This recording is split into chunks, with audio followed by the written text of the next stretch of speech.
संसद सुरक्षा में हुई चूक को लेकर लगातार सवाल उठाए जा रहे हैं। पूछा जा रहा है कि आखिरकार इस घटना को अंजाम देने वाला असली मास्टरमाइंड कौन था। लेकिन इसी बीच प्रधानमंत्री नरेंद्र मोदी का भी एक बयान आया है जो सुर्खियों में है। संसद की सुरक्षा में हुई चूक को लेकर केंद्र सरकार को लगातार विपक्ष घेर रहा है। इस बीच पीएम मोदी ने इस पर पहली प्रतिक्रिया दी है। प्रधानमंत्री नरेंद्र मोदी ने एक इंटरव्यू में संसद की सुरक्षा में हुई चूक पर दुख जताया। उन्होंने कहा कि इस मामले की जांच जरूरी है, साथ ही साथ इस केस की गहराई में जाना जरूरी है। दरअसल संसद पर आतंकी हमले की बरसी के दिन 13 दिसंबर को दो लोगों ने सदन में घुसकर स्मोक बम से अटैक किया। स्मोक बम की वजह से सदन में पीले रंग का धुआं फैला। इसके चलते सांसदों की जान को खतरा भी पैदा हुआ। हालांकि पुलिस ने तुरंत कार्रवाई करते हुए न सिर्फ सदन में घुसने वाले व्यक्ति, सदन के बाहर मौजूद उनके दो साथियों को भी गिरफ्तार कर लिया। पुलिस फिलहाल इस मामले की जांच कर रही है, लेकिन इसी बीच प्रधानमंत्री मोदी ने एक इंटरव्यू में कहा है कि वो इस घटना से बेहद दुखी हैं और चिंता भी जाहिर कर रहे हैं। उन्होंने कहा इस मुद्दे पर वाद विवाद या प्रतिरोध के बजाय इसकी गहराई में जाना जरूरी है। ऐसा करने पर ही मामले का समाधान मिल सकेगा।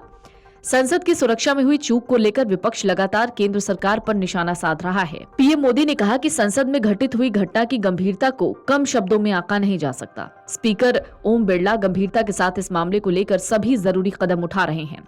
उन्होंने कहा कि जांच एजेंसियों की तरफ से भी इस मामले की सख्ती से जांच की जा रही है।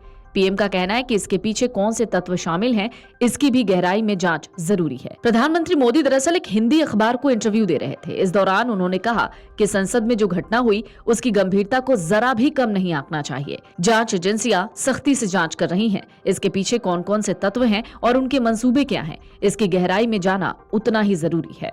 एक मन से समाधान के रास्ते भी खोजने चाहिए। ऐसे विषयों पर वाद विवाद या प्रतिरोध से सबको बचना चाहिए। संसद पर आतंकी हमले की बरसी के दिन सुरक्षा में चूक को लेकर विपक्षी दल लगातार सरकार पर हमलावर हैं। इसी वजह से संसद की कार्यवाही 2 दिनों तक चलने नहीं दी गई। उनकी मांग है कि पहले केंद्रीय गृह मंत्री अमित शाह इस मामले को लेकर दोनों सदनों में बयान दें, उसके बाद पार्लियामेंट की सुरक्षा को लेकर चर्चा कराई जाए।